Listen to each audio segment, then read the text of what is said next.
18h14, on se retrouve en direct dans Punchline sur CNews et sur Europe 1. On est avec Linda Kebab, déléguée nationale du syndicat Unité. On va revenir sur le contexte sécuritaire dans lequel nous vivons, Linda Kebab. Avant ça, on va écouter Gérald Darmanin, qui est toujours ministre de l'Intérieur, et qui évoquait ce matin cette idée de marche sur Matignon, qui a été lancée notamment par Adrien Quatennens.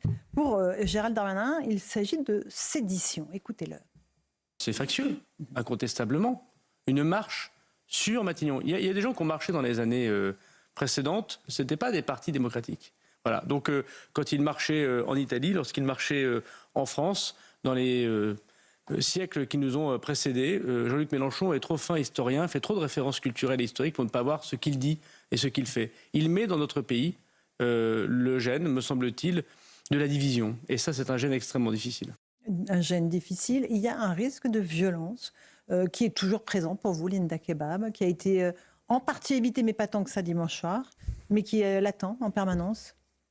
Oui, alors je n'entrerai pas dans le débat de la crispation suscitée par cette nomination qui tarde d'un nouveau Premier ministre et qui, de facto, délie certaines langues, en l'occurrence celle d'un homme qui n'est plus un élu et qui n'a en plus pas du tout, visiblement, eu gain de cause dans l'ensemble de son groupe, en dehors d'un député du Val-de-Marne, M. Boyard, dont on sait pertinemment ses velléités, en tout cas ses accointances avec la violence.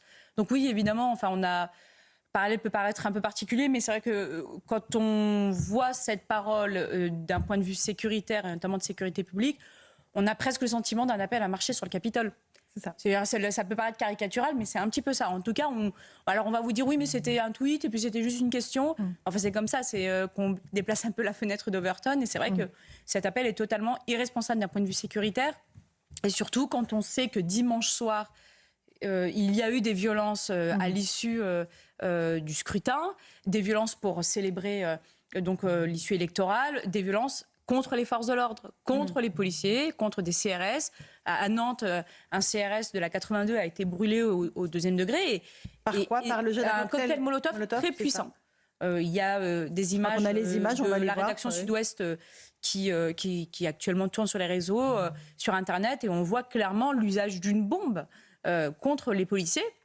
Et donc ça veut dire que, de facto, on a quand même des groupes de personnes qui sont là, prêts en embuscade, à aller à la confrontation avec les forces de l'ordre, mais c'est permanent. Et là, c'est vrai que ce type de parole politique a tendance quand même à débrider un petit peu et à nous laisser croire que peut-être ces inquiétudes qu'ont les policiers à l'issue de certaines élections, et notamment quand elles donnent voix à ce type de parole totalement irresponsable d'un point de vue politique, est gravissime. Et je tiens à préciser, et vous savez, Madame Ferrari, que je suis sortie lors de cette campagne parfois de mon devoir de réserve, quand bien même il est un petit peu plus élargi en tant que représentant du personnel. Mais je pense que quand on a forgé soi-même ces chaînes, on ne se plaint pas qu'ensuite le pays soit enchaîné. Et je pense que ce genre de parole a tendance à forger les chaînes d'un pays qui sera bientôt enchaîné.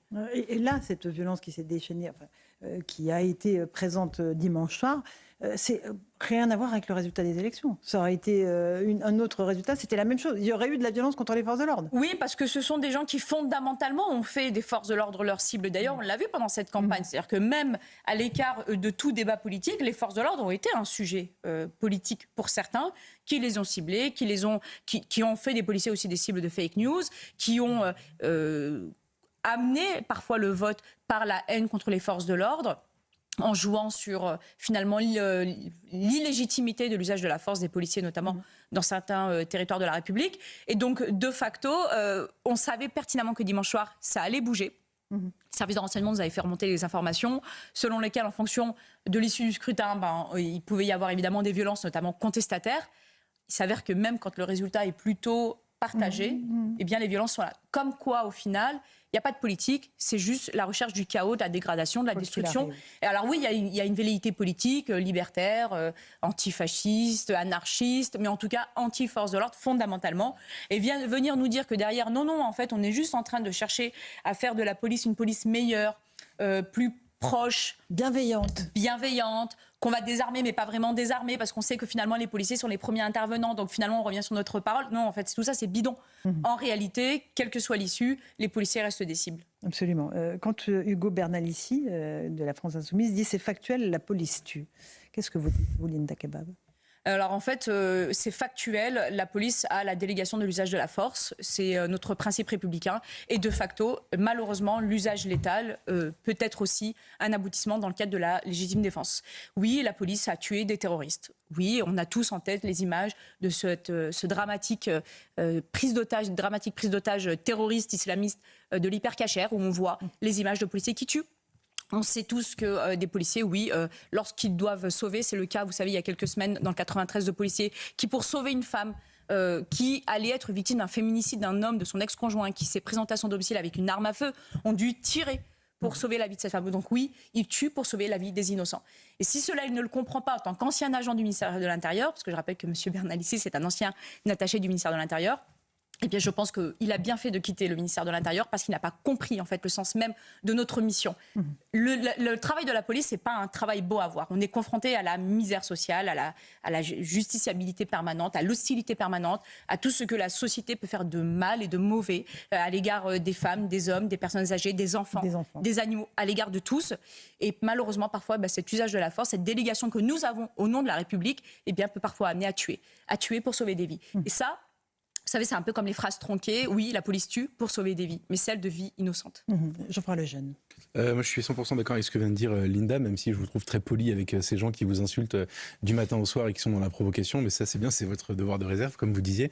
Sur la France insoumise, moi, il y a une chose qui m'étonnera toujours. En fait, c'est ces gens sont dans la provocation en permanence et plus particulièrement depuis maintenant 8 mois, quasiment quotidiennement, on peut relever des faits, des déclarations assez choquantes, des comportements assez choquants. C'est des gens qui jouent à shooter dans la tête fictive d'un ministre au moment d'une manifestation. C'est des gens qui vont exciter en effet les facs pour espérer un soulèvement du pays. C'est des gens qui brandissent un drapeau palestinien à l'Assemblée nationale, etc., etc., etc. On a en tête toutes ces choses. Et en fait, à la fin, regardez sur la question de marcher sur Matignon. C'est très intéressant parce qu'en effet, c'est connoté marche sur Rome, c'est connoté 6 février 34, c'est connoté plus récemment le Capitole, évidemment. Et c'est quelque chose qui est toujours unanimement condamné par toute la classe politique. Là, il n'y a personne qui l'a condamné, en fait.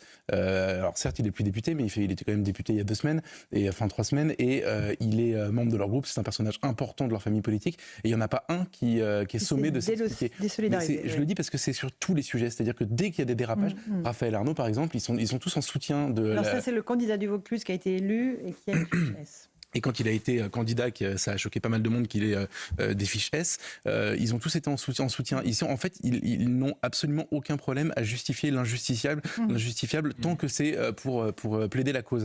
Ils ont raison parce que ça marche. Ça marche très bien. Ça marche très bien. Certains, on pardonne rien à certains qui effectivement ont commis des erreurs. On parlait, Jordan Bardella l'a très justement dit, le choix de certains investitures du Rassemblement national était un choix très mauvais qu'ils ont payé dans les urnes.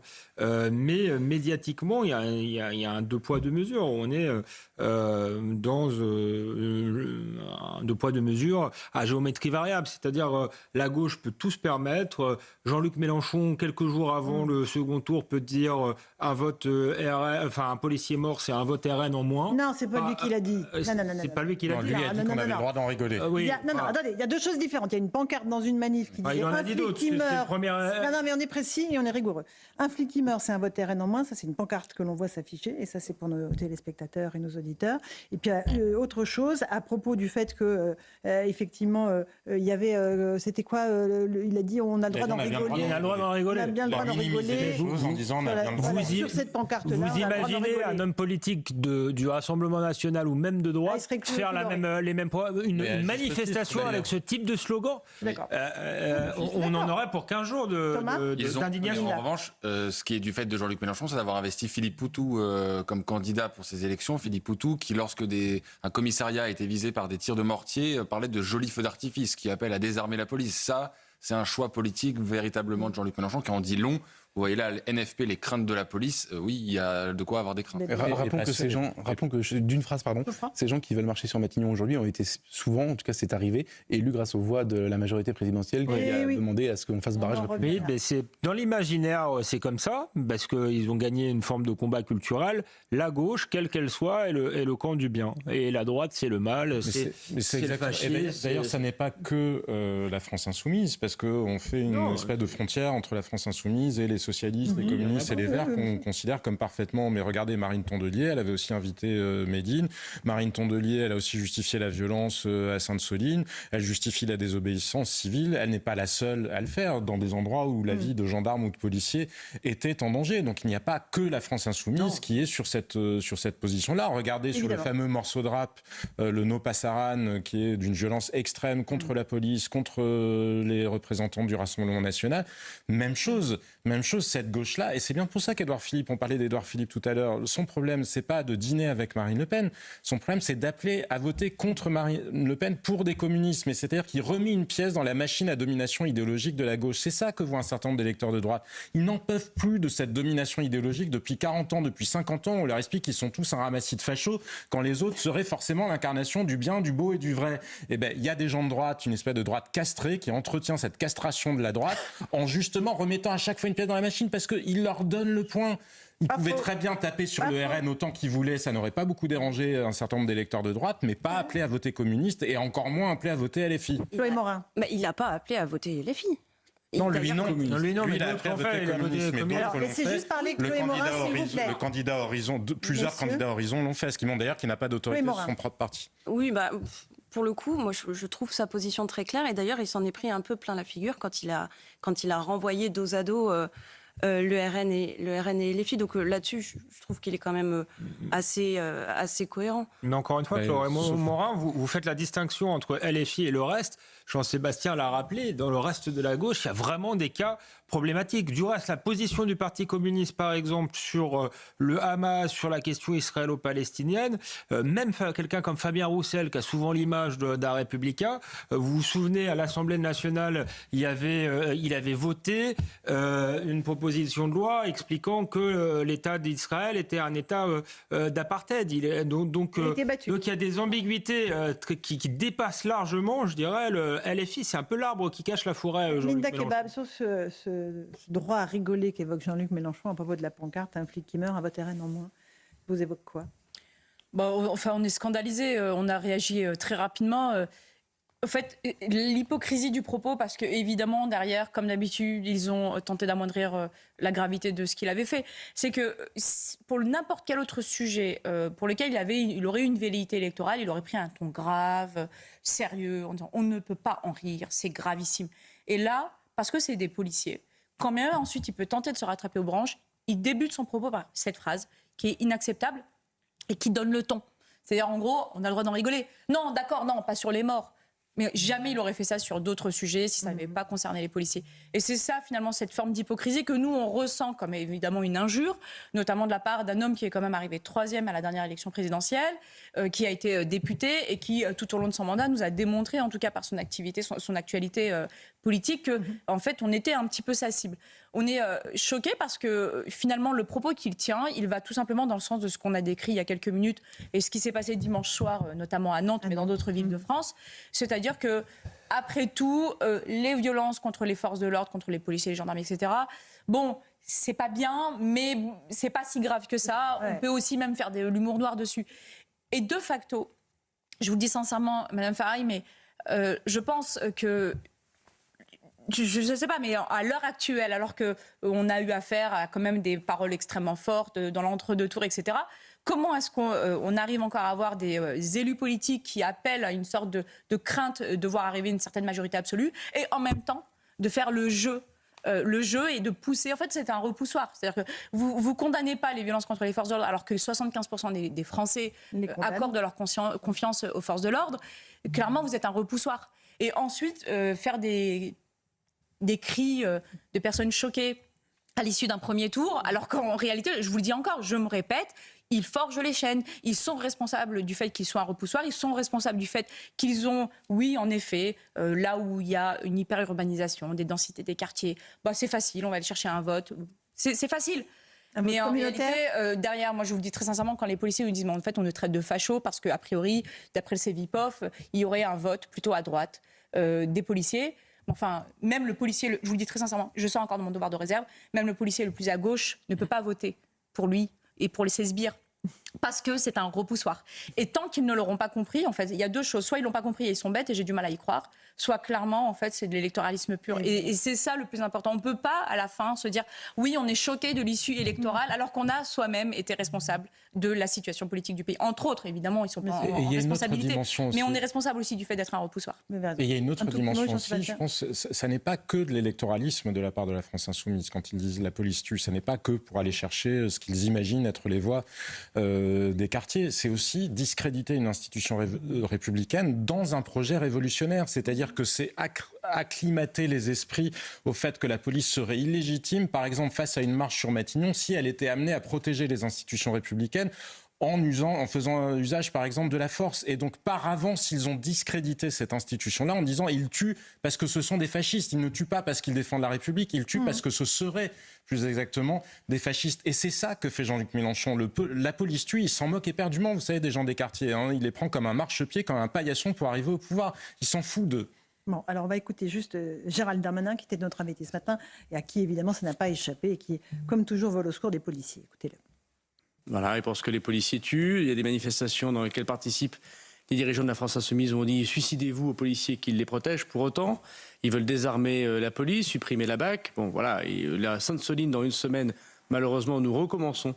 Et nous voyons bien que les parlementaires, Nouveau Front Populaire pour une grande partie, et la France Insoumise, sont du côté de ceux qui envoient des pavés, des haches sur la tête des gendarmes. Bon, ça, c'est évidemment absolument impossible. J'aime trop la police et la gendarmerie pour pouvoir discuter avec ces gens-là. On ne peut pas discuter avec ces gens-là. Et Sainte-Soline, ça recommence, Linda Kebab, ça y est, c'est reparti. Oui, de toute façon, ça repart en permanence. Alors, j'entends le ministre.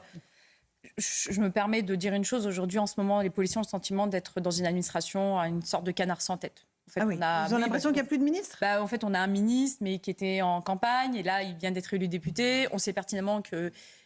il n'a pas le souhait, il n'a pas en tout cas émis un souhait de rester. Manifeste de rester, et il y a ce sentiment d'être un peu un canard sans tête, et donc le sentiment aussi d'une fragilité, et que certains s'engouffrent dans la faille pour déstabiliser notre institution.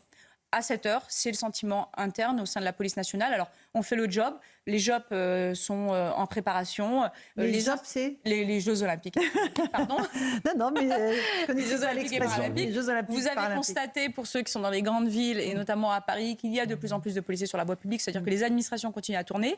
Mais néanmoins, on a ce profond sentiment d'être un canard sans tête. C'est incroyable, ce sentiment, Geoffroy Lejeune, parce que les policiers, au moment des Jeux Olympiques, ils ont besoin d'être dirigés. Ils ont besoin qu'il y ait quelqu'un à la tête qui leur dise, qui assure la sécurité. Ou on peut voir les choses dans l'autre sens. Peut-être que les politiques courent un grand danger si les Jeux Olympiques se passent bien sans ministre de l'Intérieur. Peut-être que ça donnera d'idées. Vous savez, la Belgique a vécu pendant 2 ans sans gouvernement et ça tournait. Oui, il vaut mieux peut-être un Darmanin sur le départ Il vaut mieux peut-être à Beauvau un Darmanin sur le départ qu'un insoumis à peine arrivé. Ah bah là, je ne suis pas sûr qu'il y aurait un insoumis à Place Beauvau. Jamais. Il gouverne d'ici, il a vise le poste.